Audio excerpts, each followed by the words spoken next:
Bonjour à tous, je vous retrouve aujourd'hui juste après l'éclipse solaire pour vous parler de l'ombre et de la lumière parce que c'est un sujet sur lequel il y a encore beaucoup d'amalgames, beaucoup de jugements et bien souvent tout ce qui a trait à la lumière on le qualifie de bien, de bon et tout ce qui peut avoir trait à l'ombre on va le qualifier de mal. Et j'aimerais peut-être vous proposer une autre vision possible des choses. La lumière, c'est l'énergie source de toute vie qui éclaire. C'est de l'information qui apporte de la connaissance, de la conscience, de la vie. Et si vous avez lu l'e-book qui est gratuit sur mon site sur les illusions, vous savez déjà que pour s'incarner, l'étincelle de la source de toute vie, qui est la conscience universelle illimitée, va limiter sa conscience par des voiles. Et qu'est-ce qui se passe quand on met un voile devant la lumière? Eh bien, ça crée de l'ombre.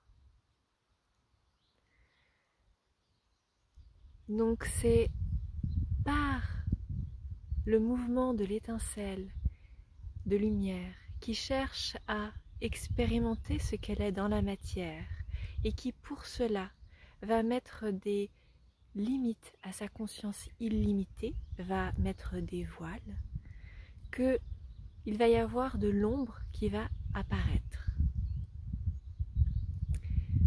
Donc, si l'on voit déjà les choses sous cet angle-là, on se rend compte que l'ombre, finalement, est une création de la lumière. Ensuite, on les qualifie de bien ou de mal parce que parmi ces voiles, il va y avoir le voile de l'illusion du jugement. Et ça va être selon la manière dont on va vivre une expérience, que ce soit avec la lumière ou avec l'ombre, que l'on va la qualifier de bien ou de mal. Par exemple, là je suis au soleil, je suis à la lumière. Je sens le soleil sur ma peau, c'est très agréable. C'est une bonne expérience, si je la juge.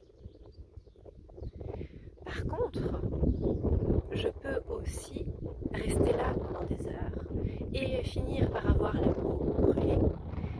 Ça peut faire très mal et du coup je vais juger que c'est une mauvaise expérience. Mais en soi, la lumière, elle, n'a pas changé. L'intensité de la lumière n'a pas changé. C'est juste la manière dont je vais qualifier mon expérience qui va changer. Il en est de même avec l'ombre. Si je passe beaucoup de temps au soleil, je peux être très contente de trouver un peu d'ombre.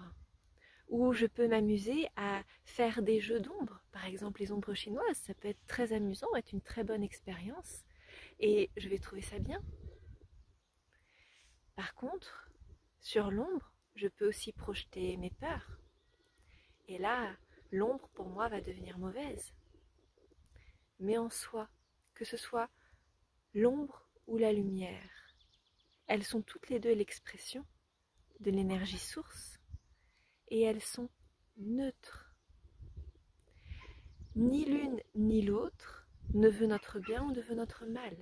Elles sont par essence neutres. C'est la manière dont je vais juger l'expérience, dont je vais la qualifier, qui va dire si c'est bien ou mal. Mais en soi,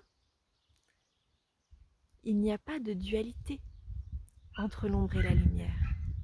C'est nous, esprits humains, qui nous perdons dans ce voile de l'illusion du jugement et qui nourrissons la dualité ombre et lumière.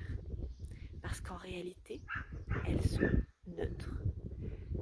L'ombre permet à la lumière de s'exprimer dans la matière, et toutes deux sont l'expression de la source de toute vie. Voilà, je vous laisse réfléchir à cette proposition, à ce point de vue. Et puis je vous souhaite une bonne journée.